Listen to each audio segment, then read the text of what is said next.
मध्य पूर्व में एक बार फिर तनाव चरम पर है। इसराइल और अमेरिका की कार्रवाई के बाद ईरान ने कड़ा रुख अपनाया है।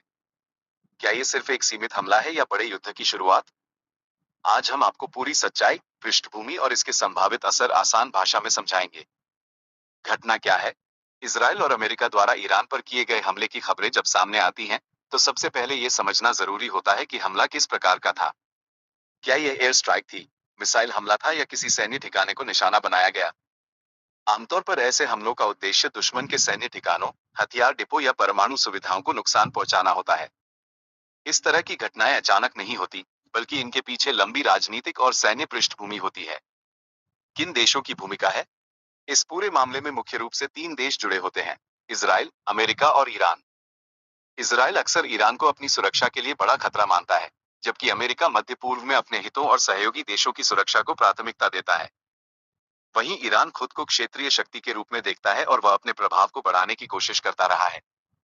हमले के पीछे की वजह क्या हो सकती है? हमले की सबसे बड़ी वजह अक्सर ईरान का परमाणु कार्यक्रम बताया जाता है। पश्चिमी देशों का आरोप है कि ईरान परमाणु हथियार बनाने की दिशा में आगे बढ़ रहा है, जबकि ईरान कहता है कि उसका कार्यक्रम केवल ऊर्जा उत्पादन के लिए है। इसी मुद्दे को लेकर वर्षों से तनाव बना हुआ है। परमाणु समझौता और उसका टूटना। 2015 में ईरान और विश्व की बड़ी ताकतों के बीच एक समझौता हुआ था जिसे joint comprehensive plan of action कहा जाता है। इस समझौते के तहत ईरान ने अपने परमाणु कार्यक्रम को सीमित करने पर सहमति दी थी और बदले में उस पर लगे प्रतिबंध हटाए गए थे। लेकिन 2018 में डोनाल्ड ट्रंप ने अमेरिका को इस समझौते से बाहर कर लिया, जिसके बाद तनाव फिर से बढ़ गया। इसराइल की सुरक्षा चिंता। इसराइल का मानना है कि यदि ईरान परमाणु हथियार हासिल कर लेता है तो यह उसके अस्तित्व के लिए गंभीर खतरा होगा। इसराइल पहले भी कई बार यह संकेत दे चुका है कि वह ईरान को परमाणु शक्ति बनने से रोकने के लिए सैन्य कार्रवाई कर सकता है। इसलिए इसराइल इस मुद्दे पर बहुत सख्त रुख अपनाता है। अमेरिका की रणनीतिक सोच। अमेरिका मध्य पूर्व में अपने सैन्य ठिकानों, तेल मार्गों और सहयोगी देशों की सुरक्षा को लेकर सतर्क रहता है। ईरान समर्थित समूहों द्वारा कभी कभी अमेरिकी ठिकानों पर हमले किए जाने के आरोप भी लगते रहे हैं। ऐसे में अमेरिका ईरान पर दबाव बनाए रखने की नीति अपनाता है।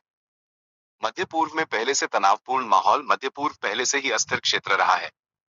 सीरिया, इराक और लेबनान जैसे देशों में अलग अलग गुट सक्रिय हैं और कई बार इन पर ईरान के समर्थन का आरोप लगता है। इसलिए किसी भी नए हमले से पूरे क्षेत्र में तनाव और बढ़ सकता है। ईरान की प्रतिक्रिया। जब भी इस तरह का हमला होता है, तो ईरान कड़ी प्रतिक्रिया देता है।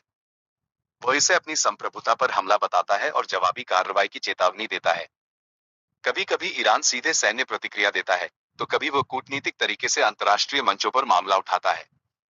अंतर्राष्ट्रीय समुदाय की प्रतिक्रिया। संयुक्त राष्ट्र और अन्य बड़े देश आमतौर पर शांति बनाए रखने की अपील करते हैं। वे चाहते हैं कि मामला बातचीत से सुलझे। यूरोपीय देश अक्सर परमाणु समझौते को फिर से बहाल करने की कोशिश करते हैं ताकि तनाव कम हो सके।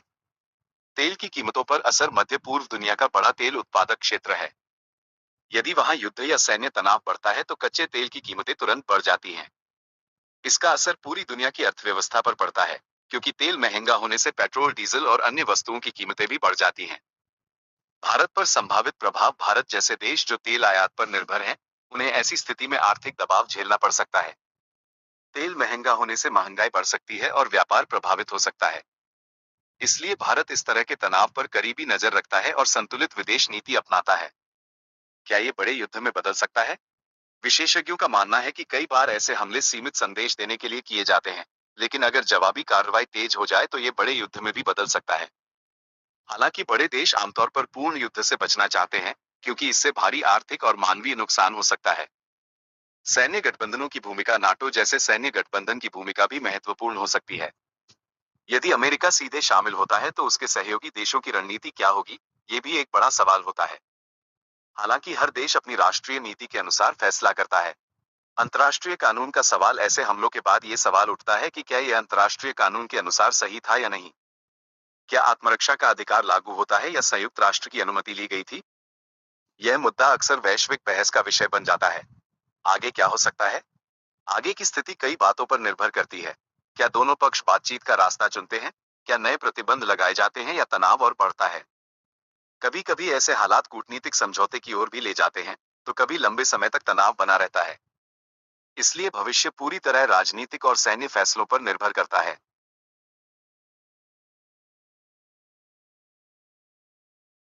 जय हिंद। चैनल को सब्सक्राइब करें और लाइक करें